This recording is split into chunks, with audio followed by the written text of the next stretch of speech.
Hello students. तो हमारा topic चल रहा था मौर्य एडमिनिस्ट्रेशन, मौर्य प्रशासन, जिसमें हमने अभी तक सेंट्रल एडमिनिस्ट्रेशन से स्टडी कर लिया। सेंट्रल एडमिनिस्ट्रेशन के बारे में अभी तक हमने डिस्कस कर लिया। और अब जो नेक्स्ट टॉपिक है प्रोविंशियल एडमिनिस्ट्रेशन, सिटी एडमिनिस्ट्रेशन, इसके बारे में हम डिस्कस करेंगे। तो सेंट्रल एडमिनिस्ट्रेशन में मैंने बताया था जैसे कि वहाँ पर 18 डिपार्टमेंट थे और ईच डिपार्टमेंट को तीर्थ कहा जाता था।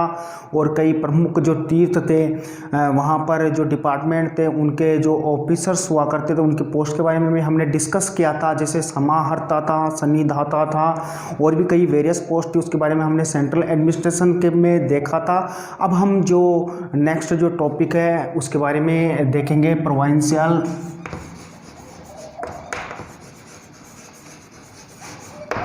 एडमिनिस्ट्रेशन।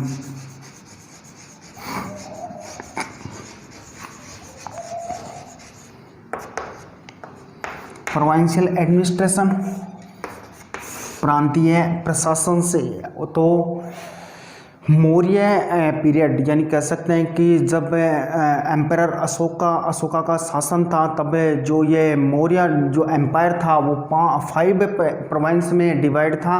और वो जो 5 प्रोविंस थे, 5 प्रोविंस थे, उनके नाम थे उत्तर पथ, दक्षिणापथ। उत्तर पथ में था तक्षशिला, दक्षिणापथ में था स्वर्णगिरी, मध्य देश जिसमें था पाटलिपुत्र, और मध्य देश से वेस्ट में बात करें तो अवंती था, अवंती जिसकी कैपिटल उज्जैनी थी। और इधर ईस्ट की बात करें तो वो था कलिंगा। तो ये 5 प्रोविंस थे। और प्रोविंशियल एडमिनिस्ट्रेशन, अब जो प्रोविंस थे उन पर जो रूल था वो था कुमार या आर्यपुत्रा का रूल था, या कह सकते हैं Prince.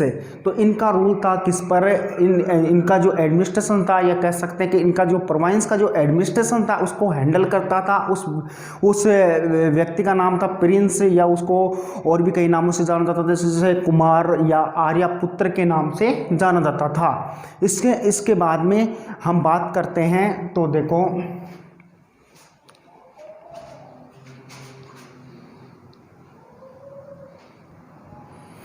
There were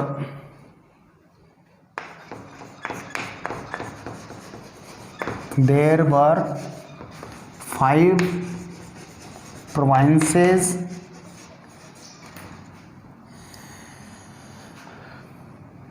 during the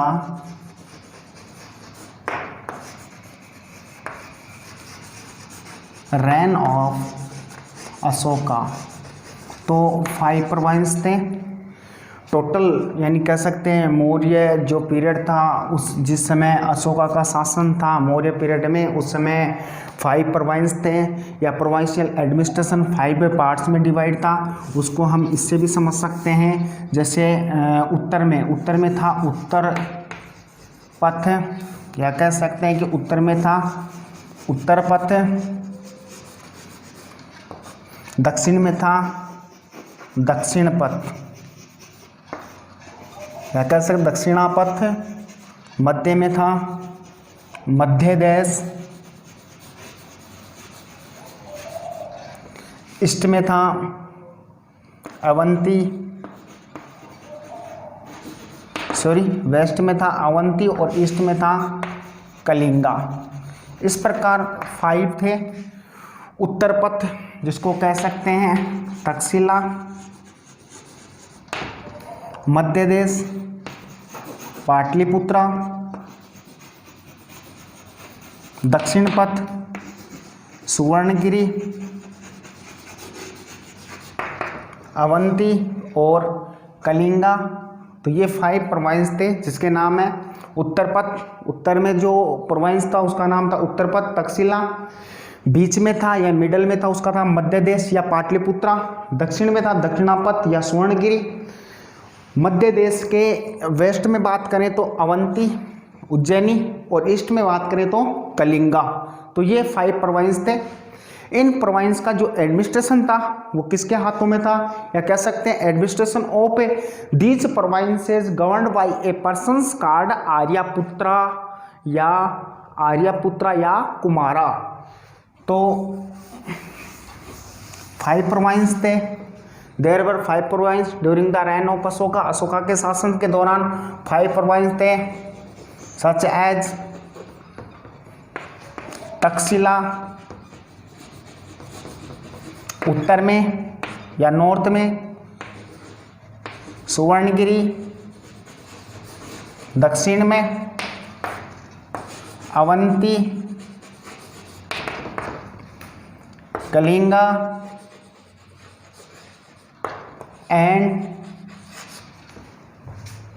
Pataliputra. 5 province Takshashila, Suvarnagiri, Avanti, Kalinga and Pataliputra. The administration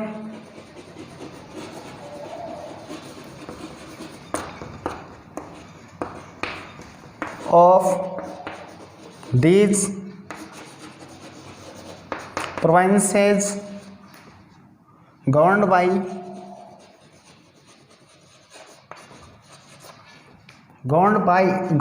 by a person called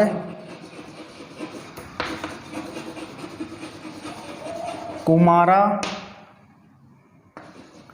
या आर्यपुत्रा। तो इन प्रोविंस का जो एडमिनिस्ट्रेशन था वो कुमार या आर्यपुत्र क्या करता था, उनको हैंडल करता था, या कह सकते हैं प्रोविंशियल एडमिनिस्ट्रेशन पर गवर्न था, शासन था किसका, कुमार या आर्यपुत्र का। नेक्स्ट देखते हैं, इसके बाद में एक ऑफिसर हुआ करता था जिसका नाम था स्थानिक। स्थानिक जो ऑफिसर था वो था डिस्ट्रिक्ट ऑफिसर, या कह सकते एडमिनिस्ट्रेशन को हैंडल करता था, डिस्ट्रिक्ट के एडमिनिस्ट्रेशन को हैंडल करता था, उसका नाम था स्थानिक। इसके बाद में एक और लोवेस्ट एडमिनिस्ट्रेटिव यूनिट पर एक और ऑफिसर था जिसका नाम था गोपा, जो 10 विलेजेस के एडमिनिस्ट्रेशन को क्या करता था, हैंडल करता था। तो स्थानिक की बात करें तो स्थानिक था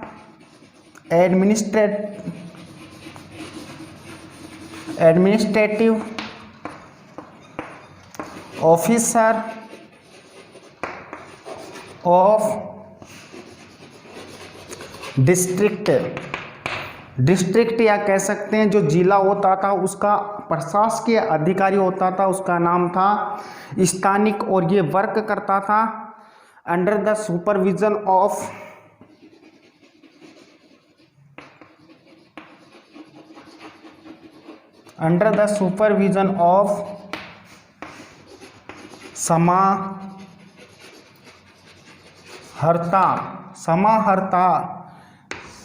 समाहर्ता। ये कल बताया था इसके बारे में, लास्ट वीडियो में इसके बारे में डिस्कस किया था समाहर्ता के बारे में। सेंट्रल एडमिनिस्ट्रेशन में रेवेन्यू कलेक्शन ऑफिसर हुआ करता था समाहर्ता। इसका जो वर्क था क्या था, रिकॉर्ड रखना, इनकम एक्सपेंडिचर का रिकॉर्ड रखना, एनुअल बजट प्रिपेयर करना, ये इसका फंक्शन था समाहर्ता का। तो समाहर्ता के सुपरविजन यानी कह सकते हैं निगरानी के अधीन ये एक डिस्ट्रिक्ट ऑफिसर हुआ करता था, कौन, स्थानिक। और ये इसका जो एडमिनिस्ट्रेटिव जो ऑफिसर था डिस्ट्रिक्ट का एडमिनिस्ट्रेटिव ऑफिसर हुआ करता था, प्रशासकीय अधिकारी जो किसके अधीन कार्य करता था, समाहर्ता के। इसके बाद में बात करें गोपा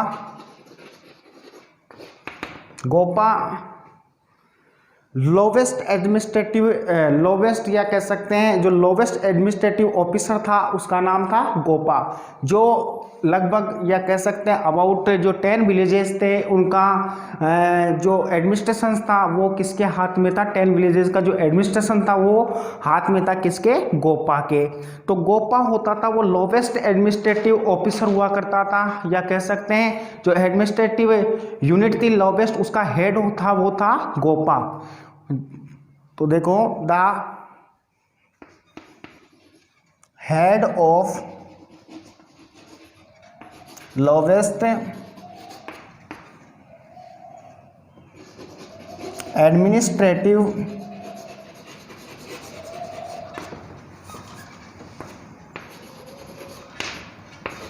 यूनिट, जो लोवेस्ट एडमिनिस्ट्रेटिव यूनिट होती थी उसका हेड होता था गोपा। तो Gopa was the head of lowest administrative unit, यानी कह सकते हैं लगभग 10 विलेजेस की। Who was looked after the administration of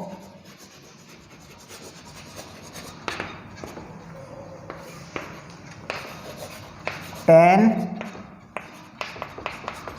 villages, जो 10 गांवों के एडमिनिस्ट्रेशन को लुक्ड आफ्टर करता था या हैंडल करता था। कौन? Gopa. Head of the lowest administrative unit who was looked after the administration of 10 villages. 10 villages का जो एडमिनिस्ट्रेशन था उसको लुक्ड आफ्टर करता था, और ये रिस्पॉन्सिबिलिटी किसकी थी? गोपा की थी। इसके अलावा वहाँ पर इनके अलावा वहाँ पर एक और ऑफिसर था जिसका नाम था प्रादेष्ट्री या प्रादेशिक। प्रादेष्ट्री जो ऑफिसर्स था वो किसके सुपरविजन में काम करता था? समाहर्ता के सुपरविजन में काम करता था। तो ये जो प्रादेष्ट्री था वो समाहर्ता के सुपरविजन में काम करता था, और जो वर्क होते थे किसके? गोपा के, स्थानिक के और विलेज ऑफिसर्स, और भी कई विलेज ऑफिसर थे, उनके जो वर्क थे उनको वो क्या करता था? चेक करता था। तो इसको आप पॉज करके राइट कर सकते हैं। तो आगे चलते हैं।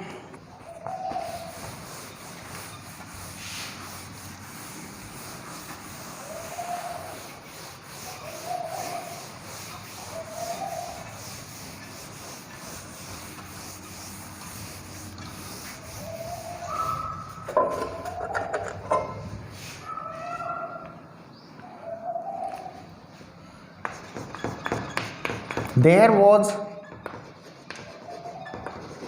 also an officer called Pradeshi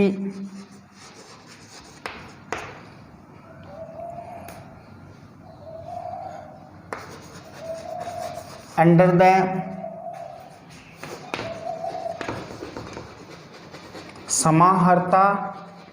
समाहर्ता के अधीन वहाँ पर एक और ऑफिसर था जिसका नाम था प्रादेष्ट्री, जो क्या करता था? जिसका काम था who used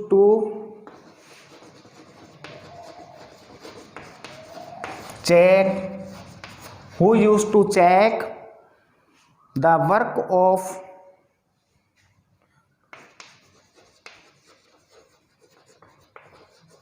Gopa, sthanika and village officer.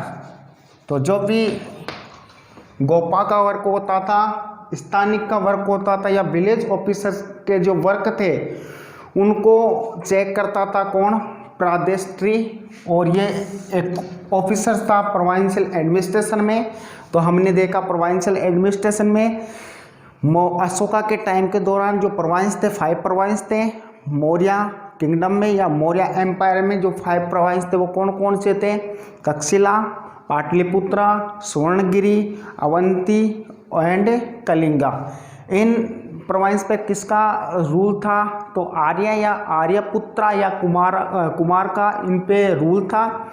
इसके अलावा वहाँ पर कई ऑफिसर्स थे, जैसे स्थानिक कौन था? तो स्थानिक जो डिस्ट्रिक्ट का एडमिनिस्ट्रेटिव जो भी वर्क होता था उसको हैंडल करने वाला जो ऑफिसर्स था उसको स्थानिक कहा जाता था। उसके बाद में गोपा जो 10 विलेजेस थे, 10 विलेजेस का जो एडमिनिस्ट्रेशन था उसको हैंडल करता था, उस ऑफिसर्स का नाम था Gopa.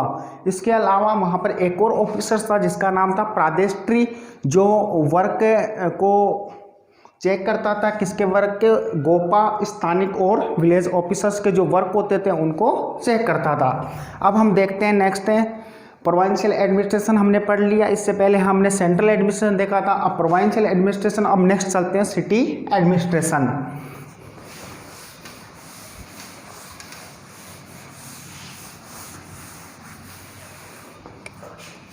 City administration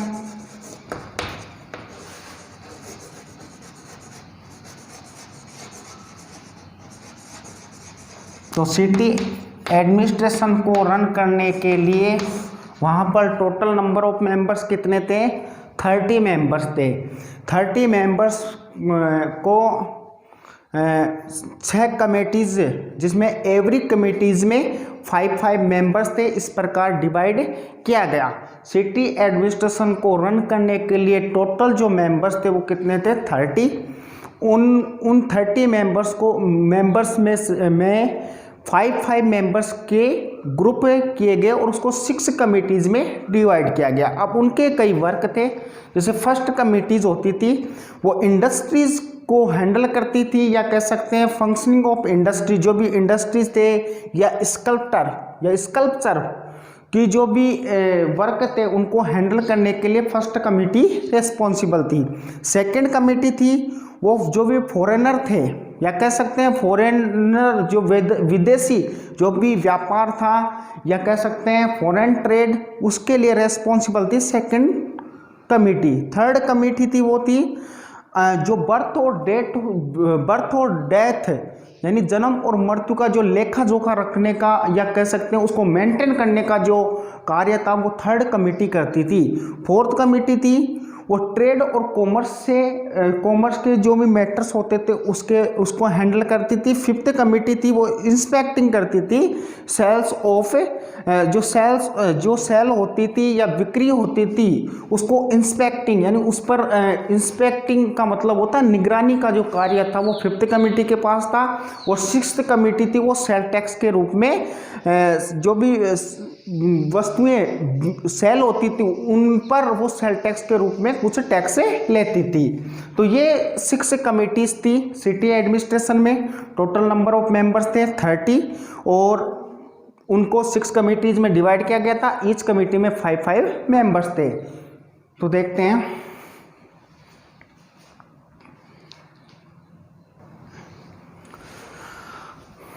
according to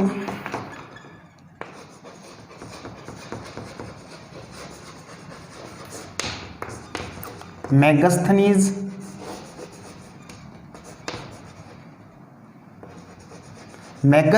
के अनुसार, मेगास्थनीज कौन था? एम्बेसडर था। किसके द्वारा भेजा गया था? सेल्यूकस निकेटर के द्वारा। किसके कोर्ट में? चंद्रगुप्त मौर्य के कोर्ट में। मेगास्थनीज ने एक पुस्तक लिखी थी जिसका नाम क्या था? इंडिका था। तो मेगास्थनीज के अनुसार मेगास्थनीज ने अपनी पुस्तक में बताया था द एडमिनिस्ट्रेशन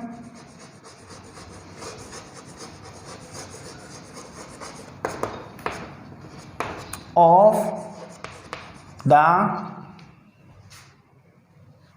सिटी, जो शहर का एडमिनिस्ट्रेशन था, run by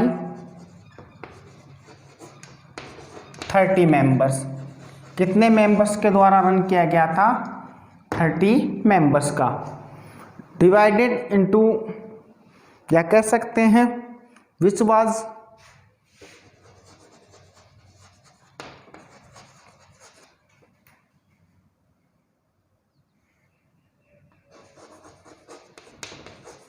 divided into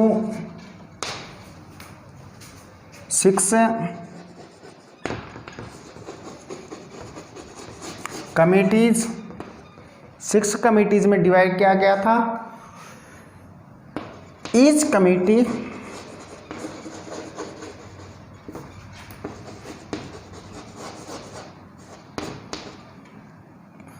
had 5 members, और प्रत्येक जो कमेटी थी उसमें कितने मेंबर थे? 5 मेंबर्स थे। 5 मेंबर्स। अब जो ये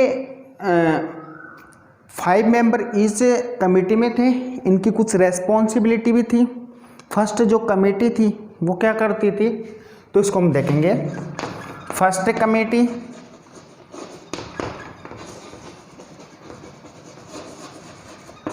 सेकंड,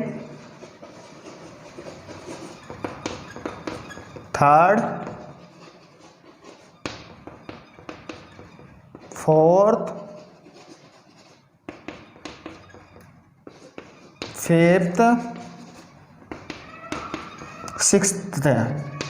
तो ये 6 कमेटी थी जिसको हमने राइट कर दिया।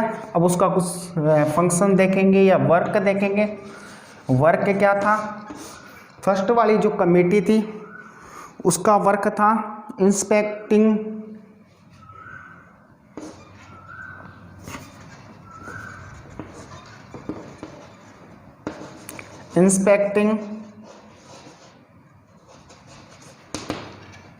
इंडस्ट्रियल वर्क, जो भी इंडस्ट्रियल वर्क होते थे उनको इंस्पेक्ट करना, निगरानी रखना। सेकंड कमेटी थी, उसका वर्क था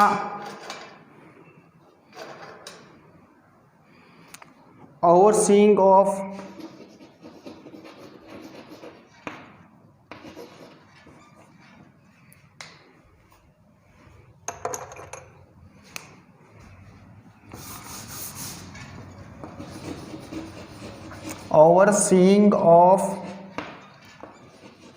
फॉरेनर्स। फॉरेनर्स थे, उनको देखना या उन पर निगरानी रखना, ये था सेकंड कमेटी का। थर्ड कमेटी थी, उसका वर्क था अकाउंटिंग फॉर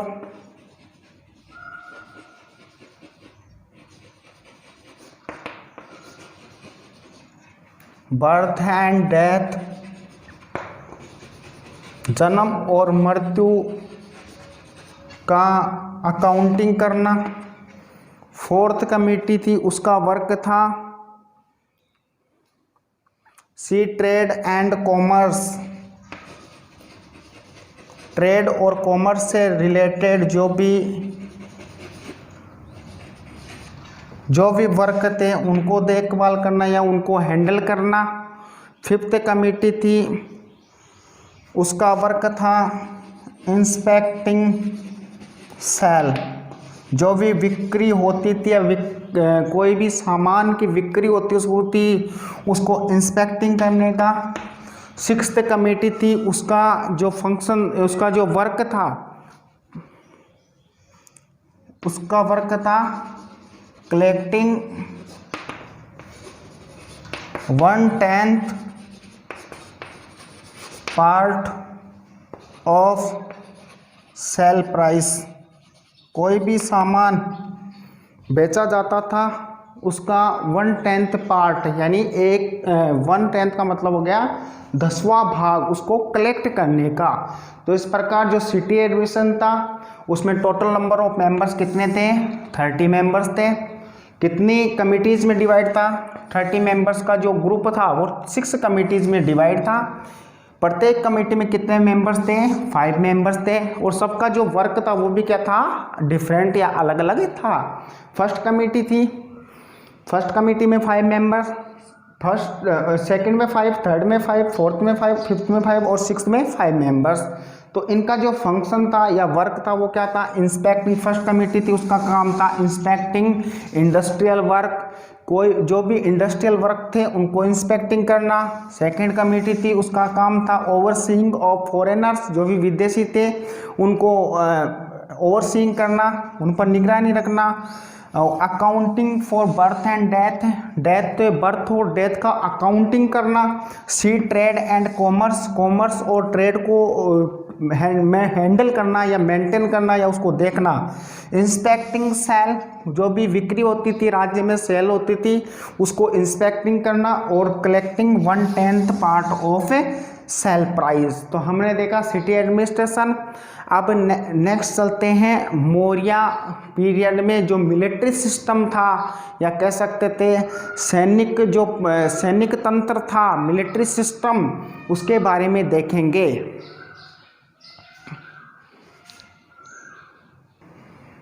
अब हम डिस्कस करेंगे मिलिट्री सिस्टम। मिलिट्री सिस्टम की बात करें तो मौर्य पीरियड के दौरान वहाँ पर एक अलग से डिपार्टमेंट था, या कह सकते हैं एक सेपरेट डिपार्टमेंट था आर्मी ऑर्गेनाइजेशंस के लिए। और वहाँ पर उस डिपार्टमेंट में टोटल 6 कमिटीज़ थी, और प्रत्येक कमिटीज़ में 5 मेंबर्स थे। और वो 5 मेंबर्स थे वो आर्मी ऑर्गेनाइजेशन करते थे, या कह सकते हैं कि आर्मी की लुक्ड आफ्टर करते थे। वहाँ पर कौन कौन सी आर्मी थी मौर्य एडमिनिस्ट्रेशन में, जैसे इन्फेंट्री थी, कैवलरी थी, चैरियट्स थे, ठीक है, एलिफेंट्स थे। तो ये जो अलग अलग जो आर्मी के ये ग्रुप थे, इनको लुक्ड आफ्टर करने के लिए वहाँ पर 6 कमिटीज़ थी, और उनका जो वर्क था वो इनकी लुक्ड आफ्टर यानी उनकी देखभाल करना था। इसके अलावा वहाँ पर एक ऑफिसर्स था जिसका नाम था अंतपाल। अंतपाल जो ऑफिसर था उसका काम क्या था, मिलिट्री मैनेजमेंट बनाए रखना, या कह सकते हैं कि जो भी इशू थे किससे रिलेटेड, मिलिट्री मैनेजमेंट से रिलेटेड जो भी इशू थे उनको हैंडल करना। इसके अलावा जो बॉर्डरिंग रीजन थे, बॉर्डरिंग रीजन का मतलब सीमा क्षेत्र थे, उन सीमा क्षेत्रों की मॉनिटरिंग करना, ये वर्क किसका था, अंतपाल का था। तो देखो, there was a separate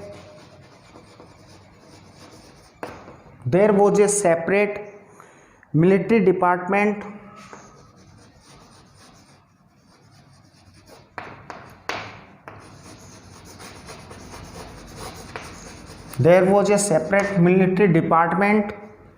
divided into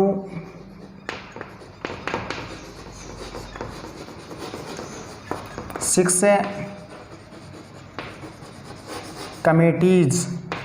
तो जो मिलिट्री डिपार्टमेंट था वो 6 कमिटीज़ में डिवाइडेड था, सेपरेट था। अब जो इसमें कमिटीज़ थी, द कमिटीज़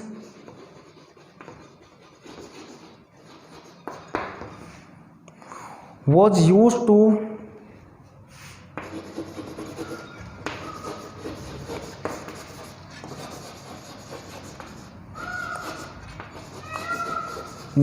to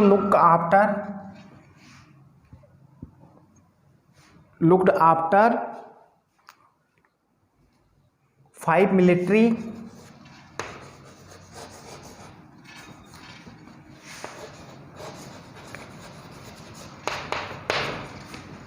डिपार्टमेंट। कौन कौन से मिलिट्री डिपार्टमेंट थे, जैसे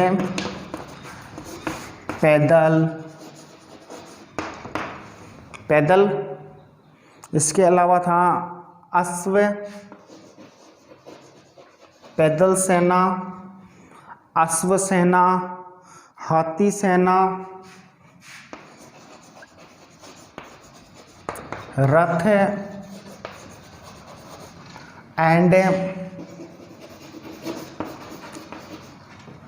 नवल फोर्स, या कह सकते हैं नेवल सेना। तो पैदल, अश्व, हाथी, रथ एंड नेवल, तो ये थे 5 डिपार्टमेंट। उन 5 डिपार्टमेंट को मिलिट्री का एक सेपरेट डिपार्टमेंट था मौर्य डायनेस्टी के टाइम में। वो जो डिपार्टमेंट था उसमें 6 कमिटीज़ थी, वो लुक्ड आफ्टर करती थी 5 मिलिट्री डिपार्टमेंट को, पैदल, अश्व, हाथी, रथ एंड नेवल। तो इसको हम कह सकते हैं infantry, cavalry, elephant, chariot and naval. तो ये थे। इसके अलावा वहाँ पर एक ऑफिसर था ऑफिसर का नाम था अंतपाल। तो अंतपाल जो ऑफिसर्स था उसके द्वारा या कह सकते हैं वह भी कई जो फंक्शंस थे उसके लिए रेस्पॉन्सिबल था। कौन कौन से फंक्शन थे देखो, issues related to military arrangement. तो मिलिट्री अरेंजमेंट से संबंधित जो भी इश्यू थे उन इश्यू को हैंडल कौन करता था, जो भी इश्यूज थे रिलेटेड टू मिलिट्री अरेंजमेंट, उन इश्यूज को जो हैंडल करता था उसका नाम था अंतपाल। इसके अलावा मॉनिटरिंग द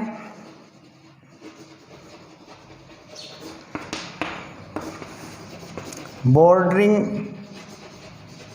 रीजन्स, जो भी बॉर्डरिंग रीजन्स थे कह सकते हैं सीमा क्षेत्र की मॉनिटरिंग करने का जो वर्क था किसके पास था, अंतपाल के पास में।